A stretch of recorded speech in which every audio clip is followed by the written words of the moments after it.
Oh man, I can't wait to see what the Super Mario 35th Anniversary Direct has in store for us. I really hope all those Super Mario remake rumors were true. That would be the best news ever. It's me, Mario! Oh shit! If you've ever played a Mario game, raise your hand. Everyone should have just raised their hand or you're a fucking liar. Everyone has played a Mario game, from the good ones to the bad ones, the innovative ones to the formulaic ones, the perfect ones to Mario is probably the biggest and strongest library of games of any video game character ever. And with such a wide reach, the fan base is just as large with a pretty loud voice. Anytime there's any news related to Mario, it gets trending within minutes to let the whole world know this chunky Italian is still going strong. But with so much news, there's bound to be some rumors, speculation, and bad articles all over the place. How many times have you seen this exact sad Mario face on either a YouTube video or online article? I can't even remember where this render came from because it's been used so many times all over the damn place. Every year we get big rumors about Nintendo Directs or E3, but this year in particular, it's felt like every week we were supposed to get a new Nintendo Direct. People just keep predicting it because eventually they'll be right. One of the biggest rumors that was circulating almost all year was about Mario's 35th anniversary and how Nintendo would be celebrating it. They celebrated the 25th anniversary with a bare minimum Wii port of the original Super Mario All-Stars for $40, so I can't wait to see how they celebrate 35 years. They couldn't possibly do the bare minimum again, right?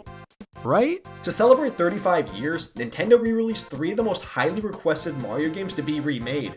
But not how everyone was hoping. Today, we're taking a look at Super Mario 3D All-Stars. Super Mario 3D All-Stars was released on September 18th, 2020 for the Nintendo Switch and is a collection of some of the best 3D Mario games, and also Mario 64. This game contains the first 3 major 3D Mario collectathons with Super Mario 64, Mario Sunshine, and Mario Galaxy, which are all games people have been asking for ports or remakes for years. I have no problems with them bundling all 3 games together on one cartridge. I actually like the idea. My only question is, where the hell is Galaxy 2? How can you make a 3D Mario collectathon and not have one of the best games? How can you even name this game All-Stars when you don't even have all the stars from all the games? This name is a lie! I do have a few theories for why they didn't include Galaxy 2. 1, they didn't have enough time to fit it in the game. 2, they're gonna sell it for $20 as DLC down the line. Or 3, they couldn't fit it on the box art, which is probably the most likely of the 3. I love the idea for this game, but this box art could have been so much better. It's so cluttered and looks like a 12-year-old just plopped the 3 logos in the Photoshop and said, here you go. Now imagine if they tried to fit a 4th logo on here. That makes me almost as stressed as the logo on the cartridge not being centered. Seriously, why did they do this? Before I dive into these games, I should say I'm not going to be exactly reviewing these games to see if they're good games. I'm more so going to be talking about if I believe these are good ports or remasters. A game can be great, but have a piss poor remaster that is worse than the original, just like a bad game could have a perfect remaster. But the game will probably still be shit.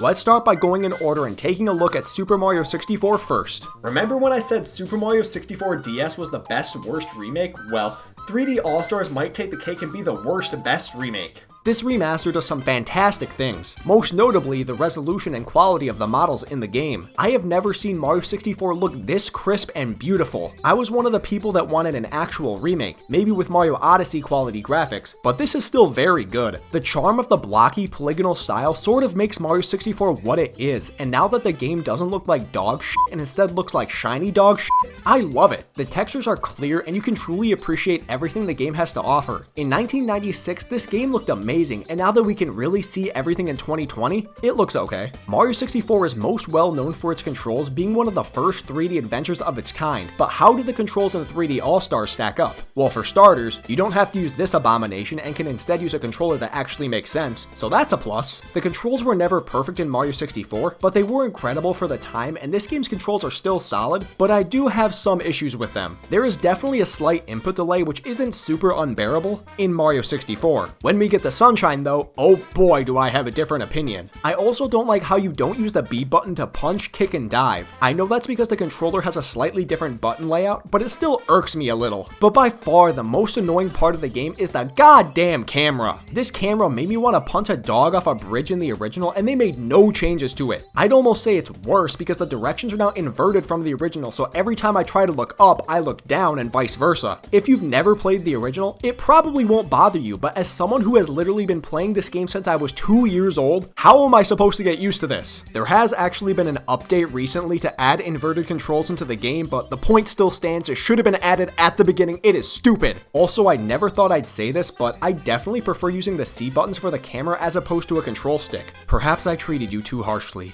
The only real differences in the actual game you will see are minor updates that were made for the Shindao version released only in Japan. This gets rid of a few glitches like backwards long jumping, meaning you can no longer beat the game with less than 70 stars. Unless you're a fucking maniac and want to do this shit. Mario's voice was also updated with a few new voice clips, and apparently his balls retreated back up into him because his voice got much higher pitched. Why they decided to make that change, I have no idea. But with new voice clips, Mario now says bye-bye when he throws Bowser instead of so long, gay Bowser. This change is unacceptable, worst remake ever. Most of the changes in the game are minor and the average player probably won't even notice them. But as someone who grew up with this game, this remaster is just okay. It's not terrible or anything, but I feel like they could have done so much better. I'm glad it's on a newer system so more people can play it now, but I really feel Mario 64 could have benefited the most from a full-on remake. A lot of this game didn't age well and we only love it due to nostalgia. It's still a great game, don't get me wrong, but let's not act like it's a perfect game. Would I recommend playing this game? Absolutely. Would I recommend playing it over the original? Probably not. Good game, so-so remaster. Would have been a lot better if they remastered 64 DS and allow you to play with a controller because my god, that would have been incredible. Although, knowing Nintendo, you'd probably have to move by touching the screen in handheld mode, so maybe it's for the best that didn't happen. Now let's take a look at the game that everyone's been waiting for a remake for years. Just me? Okay, fine. Super Mario Sunshine.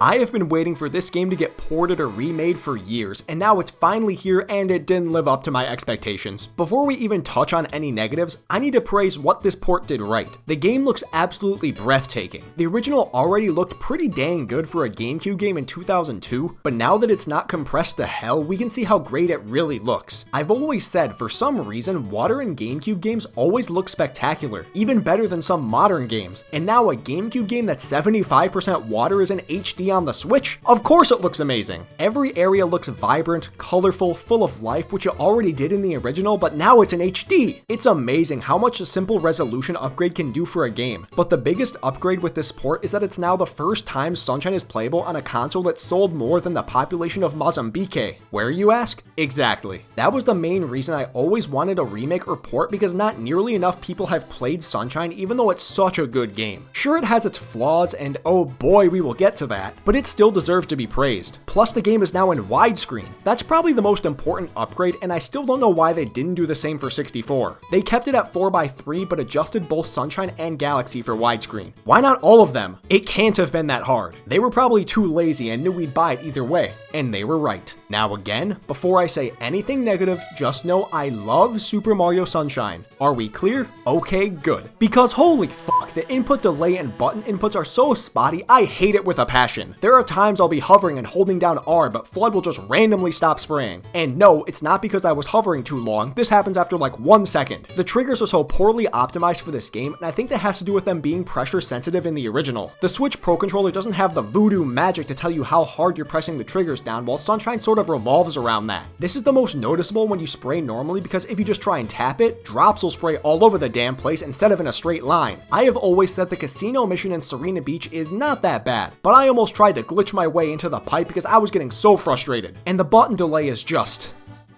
I'll be running and pressing the jump button a full second before the edge, but nope! The game eats my input and I fall to my death over and over and over again! I know the physics were broken in the original, but I'm glad they kept that. The bullshit it brings makes Sunshine more memorable, but this button input bullshit is so unnecessary. It's in all 3 games, but why is it so much worse in Sunshine? This would have been a perfect remaster if the game had GameCube controller support that actually functioned like the original, but instead they force you to play like a Pro Controller with the GameCube controller even though the buttons are all in different places. Did anyone think this through? Just when Nintendo answers my dreams of a remake, they crush it at the same time with glitchy controls. But even worse than all of that, they didn't even change the most egregious and terrible part of the original game. You still only get a picture for 100%ing the game. Mario 64 gives you 99 lives and a slightly higher triple jump. Not much, but at least it's something. Galaxy literally lets you play the entire game again as Luigi, which is amazing. And then also gives you a picture when you 100% it with Luigi, but at least you got something cool first. Sunshine couldn't do anything more than a picture with all the Piantas who were literally calling Mario a criminal a week ago. Sure, you can also wear sunglasses and a Hawaiian shirt, but even that's a terrible reward. Literally, all they would have needed to give me is like a Shadow Mario skin that you could wear and I would be satisfied. But Nintendo can't let us have nice things. Well, now that I've pretty much pissed off everyone for not praising everything about this collection, let's move on to the third and final game of this collection,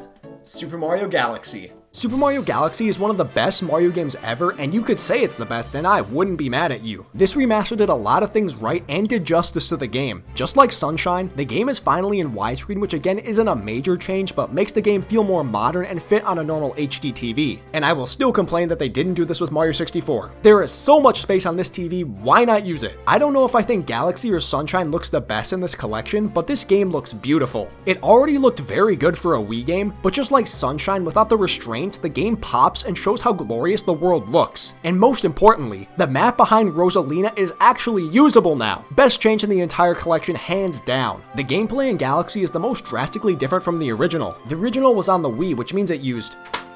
And the remaster still uses motion controls for some things, but considerably less. The original had you swing the Wii remote to spin and point to collect star bits, while because you can use a Pro controller in 3D All-Stars, you press the Y button to spin and the right control stick to move the pointer. I absolutely prefer using a button to spin because it feels more natural, but I do not like using a control stick for the pointer. People underestimate how well the pointer controls worked in Wii games, and this was a prime example of it being perfect for the experience. The control stick doesn't feel as accurate as the Wii remote, and I definitely struggled to aim with the control stick. That may be because I suck at video games, but that's besides the point. It's not unusable or anything, but I would absolutely prefer to use a Wii remote instead of a controller. Mark that down as the first time anyone's ever said that. There is still one part of the game you can use motion controls for, and that's on the menus. You can tilt the Pro controller to move around the cursor. I've said it time and time again, I do like motion controls in games. I mean, I just said I'd rather use a Wii remote than a Pro controller, which is grounds for arrest in like 48 states. I just don't like pointless motion controls, and that's exactly what this is. Why the hell did they do this? What was the reasoning? If you're going to make us use the control stick for the pointer everywhere else in the game, why not just keep it the same here? I almost want to say I wish they would have reversed it and let us tilt the controller to collect star bits, but I don't know if that would be a good idea. That would basically be a coin flip if it worked well.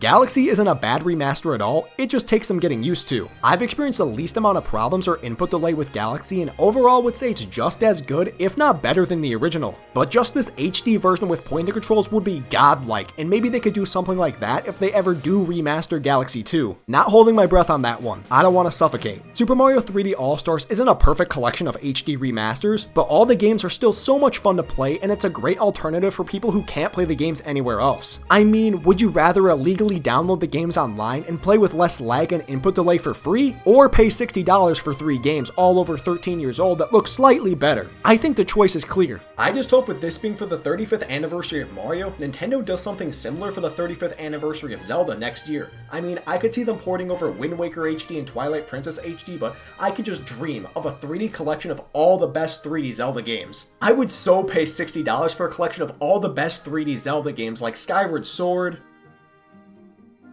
Yeah, that's all I need.